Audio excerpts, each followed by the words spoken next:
I'm really excited to talk to you about the problems we're all facing. Who are your advertisers on paid social? LinkedIn, Facebook, Instagram, all that stuff? Okay, beautiful. Now, how many of us are slinging assets that people will download and our sales team calls and they don't love the leads? Anybody? All right, I was stuck in that same situation as well. So we're going to talk today about how you can make paid social work. It's a little bit from my own journey, how we made it work for us, and then obviously how you can apply it to your own campaigns. So it'll be really fun. We've got a lot of data, a lot of spreadsheets, a lot of things that'll give you good infrastructure to really understand what you need to do. So here's the issue. We have search. Everybody know Google search, right? So Google ads. When you're running your Google ads, you're doing search, you have intent, meaning someone is explicitly looking for the service or product you are selling. And so oftentimes those people result in demos or proposals or whatever your kind of sales KPI is. Now the problem is what happens when you niche? What happens when you go up market? What happens when you raise your rates? Who here has found that the more they niche, Google stops working and less for them, right? Essentially, you go up market or you validate your ideal customer persona, you focus in more and more, and the next thing you know, it stops working, right? So on one hand, we have Google search, which is great when it has intent and pricing, availability, and we're a large market player. We're selling a commoditized good or service. We're kind of selling a widget, works great. And then we got social, on the other hand, has firmographics, right? Social's great. On LinkedIn, I can go after companies that have over 100 headcount, just these titles, just these industries, just these locations, but they have no intent. So on one hand, I got the wrong person and they want me, and the other person, on the other hand, I have the right person and they don't want me right now. So both of them are failing for most of us in B2B. Is that fair? They're not doing what we want them to do. And this is the actual dilemma that we're looking at. And so what we want to do is we have to figure out, how do we get someone from apathy to action? How do you get someone on social, the right person at the right time, to actually want you? What do you have to do? That's an exceptionally difficult question that we're going to have to figure out together. And so the way we do it is we have to do a new model, and that model is called customer generation, okay? And we're going to essentially use this data to do a whole new approach. So let's explore. And the big premise of what we're going to do is this crazy little concept. When you all get a budget, what do you guys do with your budget? You get a budget you give it to Google Ads, right? You have a Google budget, and you have X amount of money, and you give all of it to Google. You have a LinkedIn budget, and you give all of it to LinkedIn. Well, my background is economics, and so what I want to explain to you all is a little bit of what we can do different. So the way social media advertising works is it's an auction. And you're not just competing with people that are your competitors. You're competing with anyone who shares your same persona. Okay, so if I advertise to a director of demand gen on social media, on LinkedIn, I am not just competing with other performance marketing agencies. I'm competing with anyone in the world who's advertising to that same human. Does that make sense to everybody? So social is a little bit of a different game. You're not really just competing with yourself. You're competing with the software providers. You're competing with the data providers. You're competing with anyone in the world who wants to sell to that same human. So most of us, what we're doing on social when we're optimizing our advertising, they're trying to decrease our cost per acquisition. Does that make sense? So we keep trying to lower and improve our in-platform data. We're trying to lower our CPC, lower our CPMs, lower our cost per lead. All of that's focused on the platform. Now the problem is by optimizing towards the platform, you're struggling to actually get all the impact you can have. Because the real optimization has to occur with getting the person from the platform to the action you want. Right? The action you want is not that they download your white paper. That's not the action. The action you want is that they show up to the sales meeting. Does that make sense to everybody? So what we're going to do today is I'm going to show you what happens when you optimize to the outcome you want, not the input you're driving in the platform, and how that can change everything. And so here on this gift card, you can see the different amounts. So what we're doing at Directive is we are using gift cards to incentivize a meeting. In other words, we are paying for meetings. I'm like damn Santa Claus, okay? Last year, I spent over $300,000 on gift cards. This isn't fake. Okay, so just as a high level, I made over $15 million last year on LinkedIn ads. Okay? Completely changed our business. We went from being a $7 million company to almost a $30 million company in 24 months. This works. It's not fake. This is real data across almost $2 million in LinkedIn spend. So what you can see is what happens as we go up. So if you look at the gift card amount, $50, what we found is $50 wasn't enough for someone to say, you know what, fine, I'll take that meeting. who are trying to get over the fact they don't have intent, right? So how do I get someone who doesn't want to buy something right now to still go to a sales meeting because I know they're the right fit? So I'm using gift cards to do that. And here's just some of the data, okay? And before we get into all the tactics, I'm going to give you a little more data because most of y'all are going to have to prove this to somebody above you that, hey, I'm going to give away money and it's actually going to save us money. People don't love that concept at first, okay? So first thing we have is LTV CAC. So how many people here wish they knew exactly how they would spend $100,000 if someone gave them $100,000? Right? This is why we're not getting the respect we want as marketers, is when we don't actually have a great capital allocation strategy or a way to optimize our money. Right? So when someone gives us money, we don't know exactly how we're going to spend it, where we're going to spend it, and why. And so most of us are kind of stuck. So I'm actually today, when you're done, you're going to get this from Digimarcon, and you're going to get this LTV CAC spreadsheet. So you're going to have an ability now to look at lifetime value to customer acquisition cost by channel and forecast it out and build projections. So this will be helpful for you. The other thing we have is an ROI forecast. So in this, what you're going to be able to do is make a business case that says, if we don't do anything, here's what's going to occur. If we do something, here's what could occur. And you can do a scenario planning. Once again, hopefully with these assets, you should be able to make a business case for investing more in paid media, more in organic, more in paid social, whatever that is, okay? And then lastly, a budget approval sheet. So, hey, if you give me 10 grand for this conference and I get us 300 leads based on our current life cycle stages, here's how much ROI that's going to drive. Really, really cool tool for yourself and for your teams, especially if they're asking for more money, right? So how do you essentially, like, who here's had someone on their team present a really crappy business case for some bad marketing idea and you just didn't want to tell them that? All of us? Yeah. All right, welcome to our lives. This will give your team a resource that says, hey, if you want to pitch me an idea, put it in here first, please, to see if it's a profitable concept. And the way we do it is we like to think of it in alpha and beta, okay? So the way alpha beta works is alpha, the way I like to structure it is alpha is your marketing budget as a percent of revenue, okay? All of your marketing budgets in a perfect world should be a percent of revenue so that they scale, right? Who here has had a great quarter, got no more budget, and then actually kind of lost 2 months of great opportunity? Ever happened to anybody? Because your budgets are so frozen. So what you want to introduce to your board or your CMO or your CRO or whoever, or even yourself, is what we call alpha beta, okay? So alpha functions as a percent of revenue as your marketing budget. Beta is a fixed cost. What you do with beta is you take all your ideas that are half-baked, not totally perfect, not validated, haven't done before, and you make sure you're willing to essentially lose X amount of money every month or every quarter or every year trying out these new campaigns or concepts. And then if anything wins, the way I calculate something winning is an LTV CAC ratio greater than 2. So if I launch a campaign in the first couple months, it has enough traction. It might not be perfect. It might not be above 3, which is my target. But let's say it starts at a 2. What I can then do is then believe that over time with optimization, this will be a profitable campaign. And then I'll graduate it into alpha. And then I'm constantly growing my alpha budget while maintaining my beta budget. So I'm never losing more than X amount every month, but I'm constantly able to drive Y amount in revenue by having a flexible alpha budget and a fixed beta budget. Is that nice for everybody? Conceptually, you see how this works? It gives you hopefully some ways to articulate the value of what you're doing through the financial lens, get better budgets, and have a better alignment with your finance org, okay? So, we're going to dive in today onto combo ads, okay? So within LinkedIn, you can take the same concept, you can apply it to sponsored content. Sponsored content is great. Combo ads, though, is the highest performing ad unit in the B2B world right now. Who here is actually running combo ads? Anybody? Oh, sweet. All right, we got a couple. Either way, y'all are going to walk out of here with a way better way of driving revenue today. So this will be fun. All right, so first thing we're going to do is very different. The biggest mistake advertising on LinkedIn today is you're using LinkedIn's data. Biggest mistake. Someone here who's got a company on LinkedIn that's pretty active. All right, you want to search your company on LinkedIn for me? Sure. Yeah, what's the name of your company? Kenzie Academy. Okay, search it on LinkedIn for me.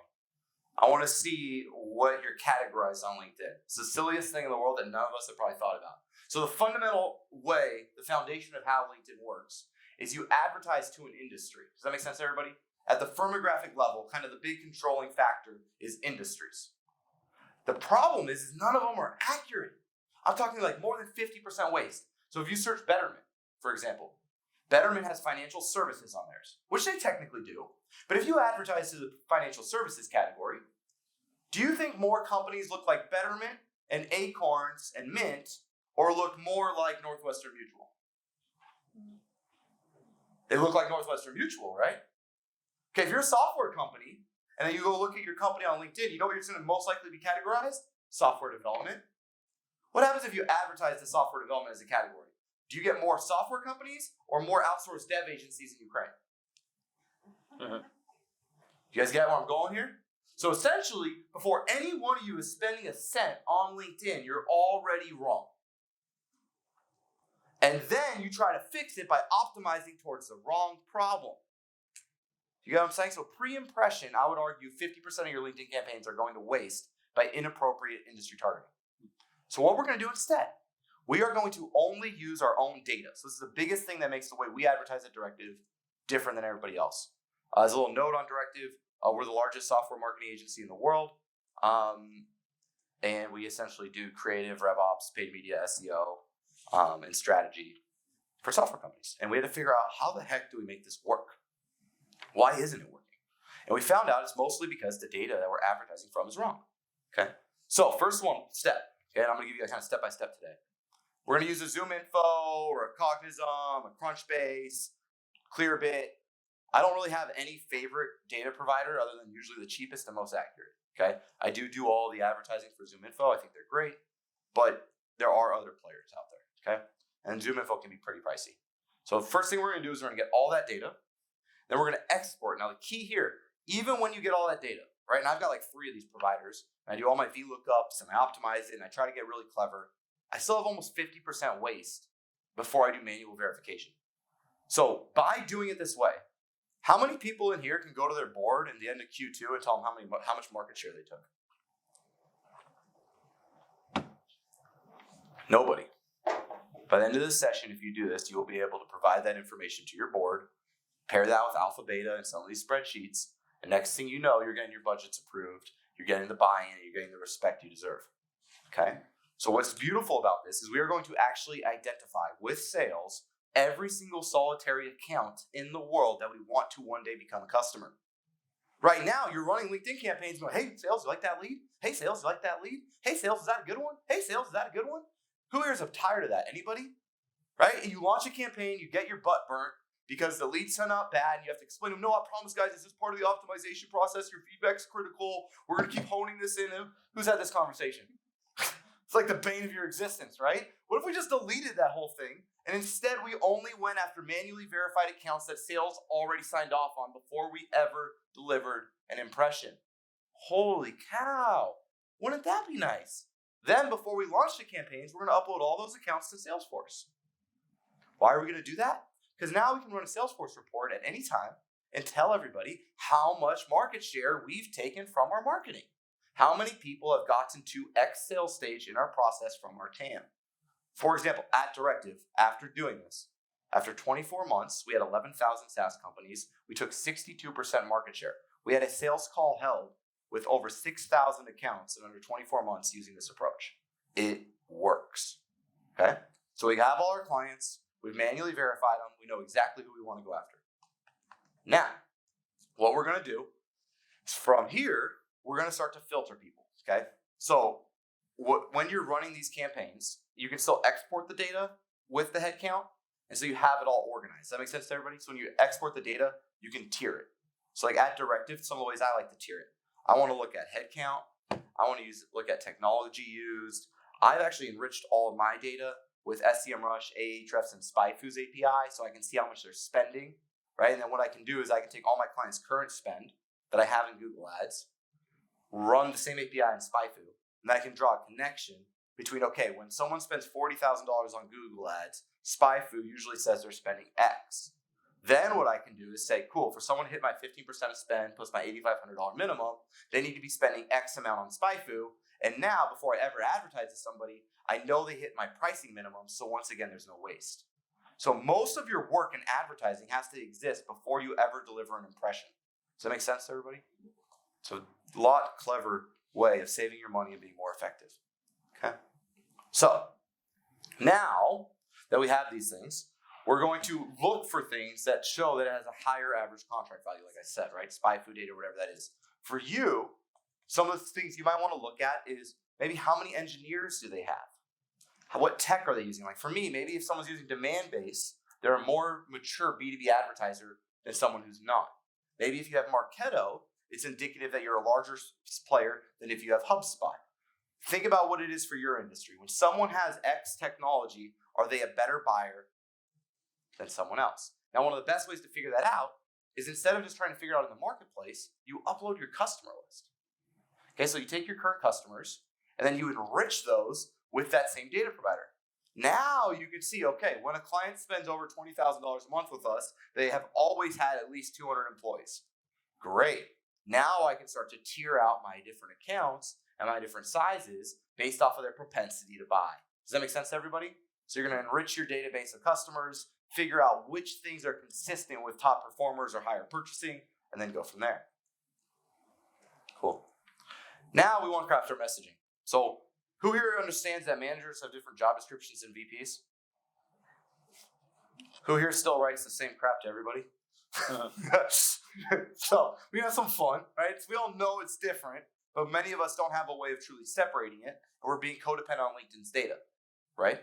So the real key here is to figure out how we're going to separate it and run your campaigns. For us, what I found is like managers and directors are usually somewhat similar, and then VPs and C-level are also usually somewhat similar at scale. So you kind of usually break them off into those two cohorts and be able to articulate, right? One of them has, we want to do it based on what we call their jobs to be done. Okay, we call it JTBD. So what is the job to be done? So many of us advertise our solution based off its categorical intent. In other words, I could advertise for paid media agency, right? That's the categorical intent. You're looking for a paid media agency. I want you to show up. Now, the problem is that works great on search. A lot of the reasons y'all are struggling on paid social is you don't actually know why the hell you exist and what makes you actually different. So you're just pitching the same thing as everybody else. You're trying to convince everybody else we're better. And I have a little saying, people don't pay more for better, they only pay more for different. So the key to selling things online is not to tell everybody or convince them that you're better. The key is to convince them that you're different.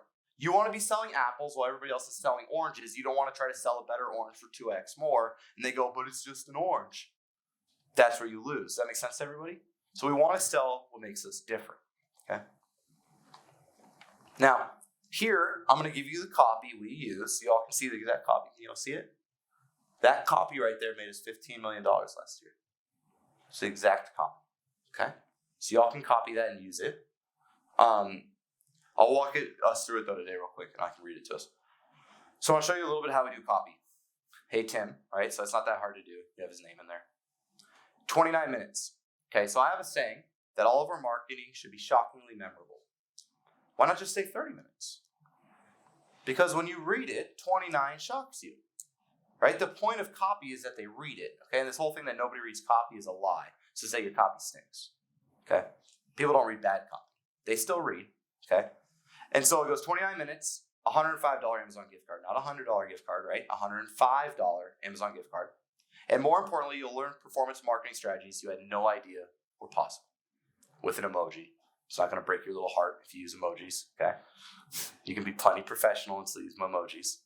Then it goes, I head up strategy for Directive, a customer generation agency for SaaS brands like New Relic and ZoomInfo who rely on us to drive revenue, not just MQLs and leads. So a couple things there. We have social proof and differentiation. Okay, so social proof, here's the big boys we work with. Differentiation, here's what we value instead of what everybody else values. Okay? And then it says our bread and butter is customer generation through SEO, paid media, creative, and marketing ops. That's because we have a shared persona. So we're kind of like a holding company, right? We have Directive, and underneath that, there's 5 business units. But a lot of them share the same title. In other words, paid media and SEO, we sell both the director of demand gen. So if you're doing paid social, you have to figure out which service lines share the same persona and then integrate that into one campaign. Because sometimes what happens is you don't want to usually advertise to the practitioner. You usually want to advertise to the manager if you're selling a service. Does that make sense? So if I advertise SEO to SEO, I'm going to struggle for the SEO person to be like, you know what I don't want? This job. Let's hire you. You see what I'm saying? It doesn't work that well. So we're going after director demand gen. Because of that, we share some personas, so we throw our service lines in there. And then notice it doesn't do passive calls. If you aren't too busy and you feel like it, no, it's take a call. with one of our experts after, I'll send you a $105 e-gift card. Works exceptionally well. And we found that it saves us a ton of money, right? If we go back to the very beginning, I just want to show you the data now that you've gotten to see it a little bit more. So a $0 gift card cost me $552 for a lead. $100 gift card cost me $177. You add the $100 back, that's a $277 total cost, exponentially cheaper than that offer. Does that make sense to everybody? Yeah. Cool. And you can see all that in the LTV CAC ratio, because what you're showing them is essentially, if I can increase form fill to sales call rate, here's how much more efficient I am with my campaigns. Remember, the point of advertising is to make money, not to make leads. Okay?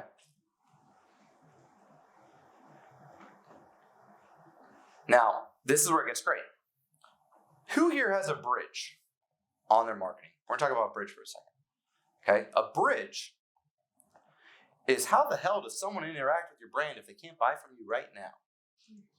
Who here's got a bridge? Anybody? Someone comes to your site. They request a demo. But you spend all this money on it, they don't want a demo right now. What do? Most of us have one-directional bridges, and those aren't bridges because you can't go both ways. Right? On a bridge, you can go that way and you can go this way. So what I mean by that is, how many people here have a soft call to action, which is like download an ebook, a white paper, or sign up for our newsletter, right? Now, what's the problem with that type of marketing? We're talking at somebody, not with somebody. It's one way. It's one directional. It's not bi-directional. Okay, so what I do is I have a Slack group called Society. All the people who run all my ad campaigns are in that. So even if you're not ready to buy from me right now, I can create that same amount of value for you, but not still push the buttons free of charge, so that hopefully by helping you now, one day, when you have a budget for a premium vendor, you're going to want to hire us. Does that make sense to everybody? So what you want to think about is, how do you create essentially community? So if someone isn't ready to buy from you right now, you can still help them with their jobs to be done. Okay? That way you get way more leverage on your ad campaigns. Because right now your only way of monetizing somebody is hoping to God that they're ready right now. And the vast majority aren't. Right? So if you have a 2% conversion rate, that means 98% of the time people can't buy from you. Yet you don't have a great way of monetizing the 98, so you can spend more to get the 2. Does that make sense to everybody? It's a really important part. And you can see that right here, right? So instead of someone says no, instead of just saying, okay, bye, we funnel them into a lower friction call to action, maybe if they're not ready to buy from us right now. So, in short, to run a combo ad, you upload your TAM, you write your copy, and then you can segment within LinkedIn based on different titles, different firmographic options. And you can essentially start to advertise a sales meeting. We're also using Chili Piper to schedule it, or you can use Calendly. So the key to all of this is making someone make a commitment.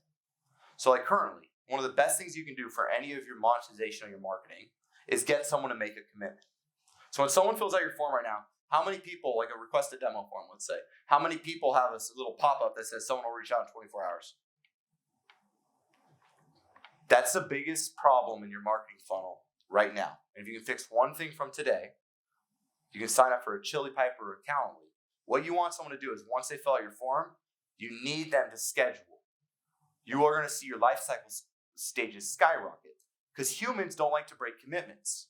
Technically, when they fill out your form, they haven't made a commitment, right? They haven't scheduled the call yet, and so they haven't made a commitment. They just filled out your form. When you make them schedule the call, they've now made a commitment. And now when your SDR or your AE follows up, they're following up with the call you scheduled for Tuesday at 3 p.m. with Johnny, instead of following up to say, hey, would you like to have a call with Johnny? By just skipping that stage, your ROI skyrockets, because the biggest gap in your funnel right now is getting people who fill up your form to actually show up to your meeting. Does that make sense to everybody? It's like a $20 a month tool that can make you everything back in a heartbeat. Okay? But let's say you can't get gift cards approved, you don't believe me, you can't do it, whatever. Happens all the time for us. What I'd encourage you to do is get more leverage out of your content then. So I'm going to show you how you can do content advertising on LinkedIn a little better. So let's say you don't want to advertise sales meetings because it makes you too much money and you don't like doing that. Totally fine. We can try content.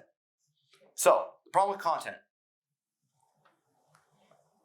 Our content sucks. All of our content sucks, mine's included. Let's just be real for a second. Who here has people at their company who have something to say and can write something that matters? Cool.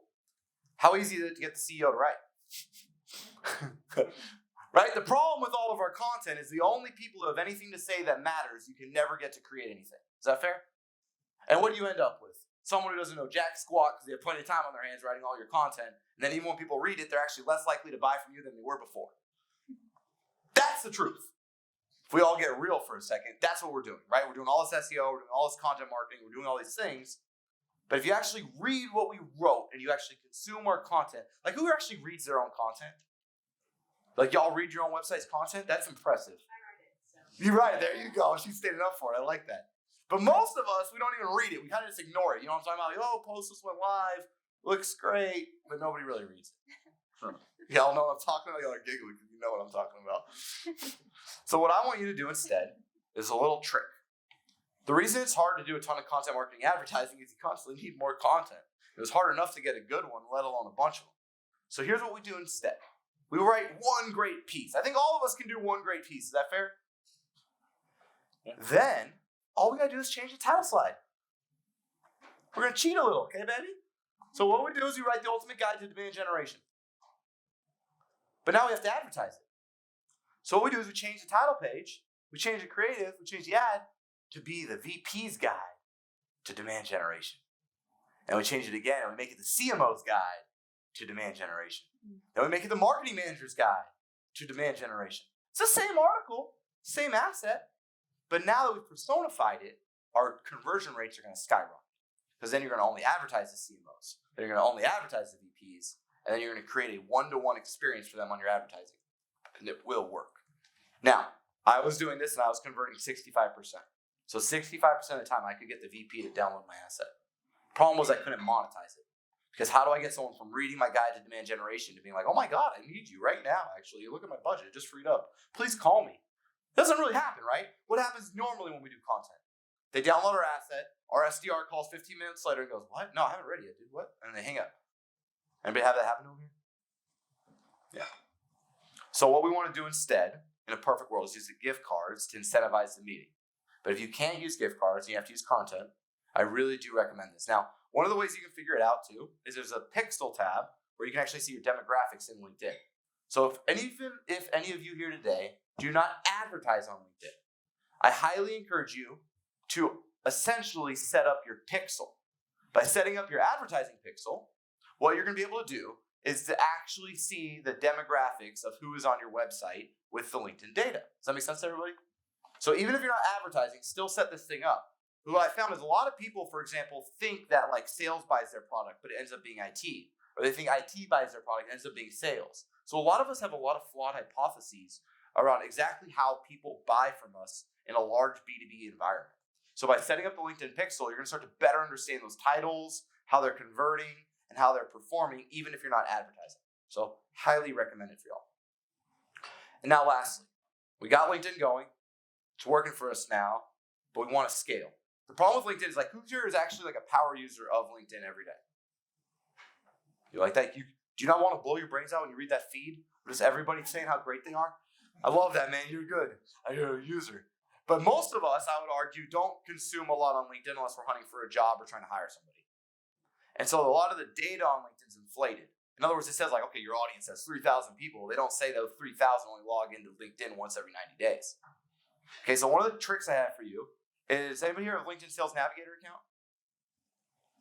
Okay, so one of the things you can do is you can take your same TAM, use the same criteria to the best you can, look at LinkedIn Sales Navigator, and if you go to the right on that page of like leads or contacts, what you're going to find, it'll say people who posted in the last 90 days. So the reason I like doing that is now I get to see how active my TAM is. You get what I'm saying? So a lot of times we think we're going to advertise to these 3,000 people, but only 1,200 of them are active and only 500 post. And so it's a little harder to engage with them. So once we've proven gift cards work and we want to scale, instead of just doing sponsored content, we can actually start to advertise on Facebook and Instagram. Is anyone here running B2B campaigns on Facebook and Instagram? No, it doesn't really work, right? Because you can't target anybody, and so it kind of struggles. So we're going to show you today how to do it. There's a tool called ClearBidX. So what Clearbit allows me to do is it allows me to take that same TAM, that same total addressable market, the same list of target companies, and upload it. Now, it does have a SaaS fee, so you're going to have a fixed cost to advertise on Facebook and Instagram. So I usually like to prove that it works on LinkedIn, validate it before I'm paying for the software, and then go to Facebook and Instagram where I have a lower CPM, lower CPC, better performance, and more scale. That makes sense to everybody? Mm-hmm. So essentially what we do is we can now target these types of people. So you can't target marketing directors right now on Instagram or Facebook if you don't have this tool. And so what we're going to do is we're going to take that same TAM, we're going to upload it, and then we're going to start to get after it. Now, one of the things I want you to do when you use Clearbit, and something I've learned from it, is that you have to set up exclusions. So when you click on these companies, you're going to want to see what other categories are negatives, because Clearbit does a lot of additive targeting, meaning each time you do a targeting, it's going to add on to it, kind of like Twitter ads, where it's hard to filter and get super tight audience. So we're going to set exclusions, because I do want to advertise to B2B and SaaS, but I don't want consulting firms showing up, right? So you're going to click on the companies in Clearbit, and you can set exclusions, and that'll help you. And then this is where you can start to test different technologies. In other words, is someone who has Marketo a better customer for Directive than someone who has Pardot? I don't know. Let's find out. What about demand-based, 6 Sense, Terminus, right? What types of technology exists that tells me this is a great buyer for me? For you, whatever those are, like we talked about earlier, use those to start to test their either maturity level for the product or service you sell so that you can make sure that they're a good fit for your price point. And then creative matters. So I'm going to show you all some really cool data because I've tried to test all the different gift cards to see, like, do people want Uber Eats gift card? Do they want Amazon? Do they want DoorDash? What about a physical gift like a Yeti cooler or some Allbirds shoes, right? What works and what doesn't? Now, the hard part about Facebook is because it's impression-based, you got to have a lot of creative. So just make sure if you're going to launch a Facebook campaign, you look at your ad frequency, and once you get over, let's say, 8 to 10 times, you might need to introduce some new creative. So you're going to want to make sure you have lots of creative to test, okay? Notice once again, we're using kind of call outs. So CMOs, are you ready to never miss your SQL goal again? And things like that. And we'll test different offers. So like a lot of times you see here the 105, but a lot of times we'll maybe test a $300 gift card for a CMO of a Fortune 500 company because I know CMO doesn't need $100, right? So you have to kind of figure out that the offer makes sense for the persona you're targeting to still get them to want to care if they don't have intent at that time, which we can't estimate. And Bombora and all that data is crap, okay? So there is no real truly great intent data. You have to kind of create your own intent with a really strong offer. So here's some data y'all can look at real quick. So you got Amazon, Uber Eats, Petco, Starbucks, Lululemon. I've tried them all. As you can see, nobody beats Amazon. I don't know why, but Amazon is the king. I think everybody can find something on Amazon. So Amazon does work the best, but I thought I'd give you all this data. And then you can retarget. So one of the hardest parts about retargeting right now is you're only doing enough behavioral data. I want to retarget people who hit my pricing page or whatever that is. And then please, side note on retargeting. How many people here do retargeting back to their homepage, for being honest? I think a lot of us do sometimes, okay? It's a safe place. So my point being is don't do retargeting back to the page that people left in the first place, just as a note. So like I know it sounds really dumb and obvious, but like I can't tell you to see it like 95% of the time, people like retarget people who left them. They're like, I didn't want this. And they're like, no problem, fam, I'm throwing you retargeting. You want it again? And you're like, wait, no. Like this is the same thing. I already left once. So just make sure when you're retargeting that it actually makes sense and someone didn't just set it up so they're doing retargeting. And I promise you, like none of us want to admit it, but like 90% of the time, the retargeting that people are doing makes 0 sense. So just try to think through strategically why you're doing it and where you want to take them back to and why. Okay? But using Clearbit, what you can do is what if you could only retarget people who hit your firmographic criteria? So what if you only wanted to retarget to companies that have more than 100 employees? Because that's your firmographic criteria for them to be a good fit. So with Clearbit, you can start using firmographics to do retargeting, which once again helps you be more efficient on your spend. You can kind of see that here. So just a note, we did 1.2 million in Facebook ads in September, since launching in September. So it's about 23% lower cost per opportunity than LinkedIn. So I do think it will work for you. It is a little more expensive, but it's going to give you a lot more reach and a lot more efficiency if you're trying to scale spend and do more there. So lastly, what I wanted to do is just give you all some benchmarks. Everybody here trying to probably run campaigns. You never know, am I actually doing good? Am I doing good or not? So this is across almost $100 million in spend across our portfolio. So you can start to see kind of some of the benchmarks for B2B software companies. So you can see on Google, cost per lead of $540, LinkedIn, $408, Facebook, $473. What's kind of cool about this data is if you look on LinkedIn, on the very bottom, you got Directive's LTV CAC ratio. That's me using gift cards. And then I'd say vast majority of our clients pushing back and not wanting to do it at 1.8. So LinkedIn is really, really, really hard to get a positive LTV CAC ratio, aka make money on it, if you aren't using a high value offer, okay? Because there's no intent. So you're paying a lot of money on the cost per click for somebody who doesn't even want to buy you. You eventually shut off your campaigns. Like, who here's literally had to shut off their LinkedIn because it's not working? Nobody? Y'all just running it anyway? I love that. You just believe, baby. It'll come around. So this will hopefully help. This is what we're saying. Like, universally, if you're not using gift cards, it's pretty tough. Now, the coolest one's the directories. So directories still work. So those are like the G2s, the Capteras, the software advice. If you're in professional services, that's the clutch.co's. For me, it doesn't work as well. You can see a 4.3. But in software, essentially what you're doing is you're having other people say how great you are instead of how you saying how great you are. And they're making a more educated decision before they buy it. So pretty cool to see some fun data for you. I also have by industry. So if you're like, all right, Garrett, that's great. But what about by industry? We have enough market share now. We've been blessed that I can actually start to forecast or benchmark by industry. And this is all in the software space.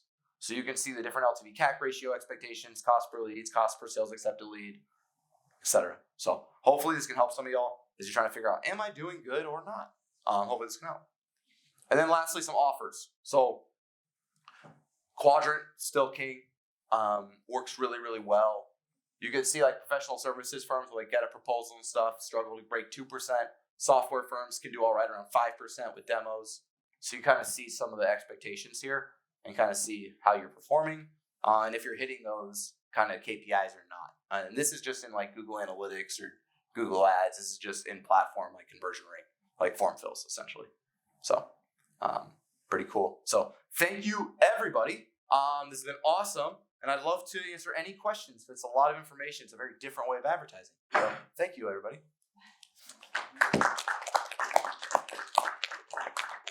Thank you. Yeah. Oh yeah. Yeah, so I just had a question about gift cards. So in my industry, we have to be really careful about bribing people. And so I'm curious if the gift cards work for all industries or if that could get us into a lot of trouble and we should predominantly rely on content instead. Yeah, so I think there's a difference in marketing, tactic and strategy. It's a great question. So does the tactic of a gift card work universally? No, I don't think any tactic works universally. Does the hypothesis of why a gift card is effective work universally? Yes, it does. So psychologically, what you're doing is you're creating an offset, right? How many people here have a request a demo call to action? Okay. Who here actually likes demos, if we're being real for a second? Crap sucks, right? Like doing demos is the freaking worst, yet we're all pushing them. Okay, that's a psychological friction. So what I'm trying to do is I'm trying to create an offset of that friction. Right, so if I do that, by the way, like the best performing thing I ever do is like watch free demo video. So instead what I do is I take my top AE or I hire a video company like ourselves and we'll record a demo video and now we use that as the offer. Instead of request a demo, it's watch free demo video, only 2 minutes and 30 seconds or something. I still get their offer. I still send it to an AE or an SDR, but now I've lowered the psychological friction because I don't have to talk to an SDR for 30 minutes just to find out if I'm the right fit or not, but still not get price. And then talk to an AE for an hour, doing a half-ass demo, and then I finally figure out price, and then it's hell, right? Like none of us like to do this. So what we can do instead is we can sort of automate that, make it more asynchronous. Now to your point on gift cards, it's the question is how do I get someone who's on LinkedIn and isn't currently looking to buy, what do you sell? Insurance. Well, we're a solution provider for insurance. Like what kind of insurance? Fraud detection software. Okay, sweet. Awesome. We do all the, we're the agency record for Allstate. And so when you're doing that, let's say fraud detection insurance. Fraud is crazy. Software? Like fraud? Yeah. Okay. Yeah, so the software is designed to mitigate risk and detect fraud based on fraud models and indicators from historical data. And you do that for insurance companies so that they have better quoting, less fraud, less risk. Straight through processing for claims to kind of optimize workflows and so on. We have a company that does that. I forget their name right now, but we have a company that does it. It's like an API that you load and it like scripts everything. I got what you're saying. So the question then is, when you're offering that, what is it that can make someone want you in real time? So there's two parts to this. The gift card is the incentive. Your differentiation is your value prop. My value prop is that I do SEO and paid media for Sumo Logic and New Relic. It's not the gift card. The gift card is the incentive. So what can you get someone as an incentive that says, I know you're not looking for fraud detection software right now, but it's worth 30 minutes of your time, so I'm going to pay you $100. Right. So that's what you got to figure out is like, what is that thing that gets someone from apathy to action when there is an intent? And in your industry, you may or may not be able to do $100. If it's government, maybe not. If it's non-government, maybe yes, and things like that. Well, something we planned on too was kind of dividing by our biggest target accounts, and then personalizing maybe gifts that we send to them. So if we've been talking to an EVP who's interested in golf, maybe we take them out for a round of golf or something, or we send somebody a bottle of bourbon.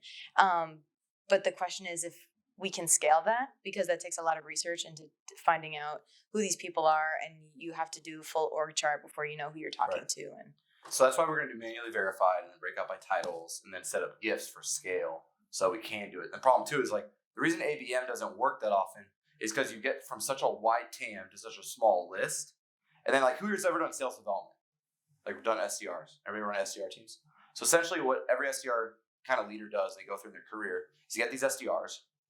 And then they help them do really personalized campaigns, right? Custom videos, custom gifts, all this stuff. Now the problem is you don't have enough volume to make up the numbers, right? So even when you do the custom campaigns, which are dope and all, you're like, all right, if we could just do this 3,000 times, then the math makes sense, right? Because you're still not able to get them to say yes often enough. It takes so much time. You're talking to so few people that it still doesn't hit your revenue number. So this is like my healthy balance. I get massive TAM, manually verified, so I'm not wasting any money, and then I'm incentivizing people to take a meeting. So you just have to figure out what the peak end of your industry is for incentives, and then try to flirt with that. But if you can pay for them to go to Pelican Hill or for golf or whatever, then you should be able to do this. You just have to figure out how much you can spend. Perfect. But yeah, that's great. Yeah. Okay, so I liked what you were saying about creating the bridge, like the bi-directional bridge. So I guess I'm more interested in knowing sort of what other ideas you have for that, because you mentioned Slack, and then the first thing that came to my mind was like, okay, what about private groups on Facebook or like private Snapchat, things like that. So I was just wondering if you had any other ideas to help create those bridges. Yeah, I mean, I like Slack because I can talk back with somebody, if that makes sense. And so instead of going to sign up for my newsletter, I got to sign up for Slack. And then what I found is then the coolest part is not when they're asking me questions, but when they're asking each other questions. Because now it's like I'm really just facilitating learning and education, but I'm getting the brand benefit of it. So to your point earlier, what's another bridge? Well, you could do like LinkedIn groups, you can do Facebook groups, you can do, any really type of group. I think the key is just allowing people to feel like they can talk with you directly or that they can talk with others directly. So if you want to check out how we do it, it's called Society. It's totally free. I'm on there. Like you can just DM me a question, I'll answer it. So that part's pretty cool in the sense that you get access to people you want to normally get access to without any budget and still get their advice. And the premise is just if you help people, eventually they'll pay you. So are you on there like a certain time of day, or is it just when you just have your phone on you all the time and you just like hit them back real quick? Or yeah, I just hit them back real quick, and I have everybody on my marketing team. So like all the people who are part of my cost of goods sold, all the people, the consultants delivering, I don't have them in there.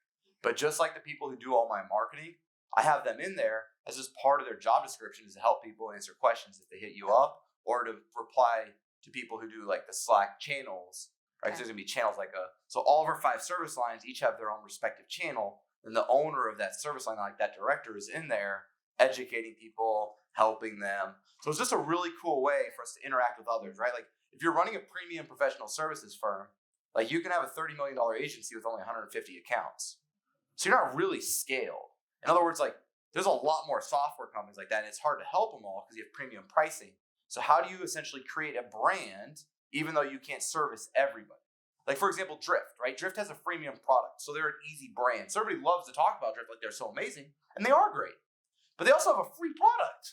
So everyone can use Drift, right? So it's easier when they launch a book.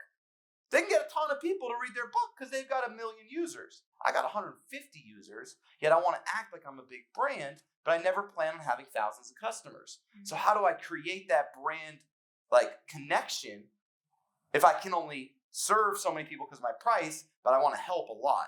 And so that's how we came up with the Slack group. So it's really just about helping other people and figuring out how do you make your pricing work with your brand ambitions and integrate the two. Does that make sense? Yeah. Thank you. Yeah. Awesome. Just a real quick question around the messaging and the testing you were doing, because I know you tested around type of gift card price. I'm curious, how many iterations just around even the content did you do too? I mean, I got off the content game. I just keep that in there because I know a lot of you guys need help with content. You just won't be able to do the gift cards. I don't like the content. Well, no, I mean, even the message that you were sending in LinkedIn. I'm just curious how many iterations. Oh, how many of that message? Yeah. Probably countless. I don't push the buttons, so I'd have to ask the team who's doing it. Countless, though. I mean, we're always testing. We're always trying to push to see if we can do better. I think the key is to just catch people's attention. So I have some rules with copy that can help y'all. So never write 4 lines in a row. So if you ever look at a message, make sure it doesn't have 4 lines. Try to keep yourself at 3 before you do a paragraph break. I know it sounds really stupid, but next time you write something and it has 4 lines, like a block of text of 4 lines, try to read it. Your brain will shut off. I have no data on this other than just spending a lot of money for people and trying to make it work. Every time I see 4 lines, my brain goes, that's a lot of work. And I kind of skim or I don't consume. And so try little things like that. And then use active language, not passive. Not want to take a call. See, want to take a call, that's passive language. Take a call is active language.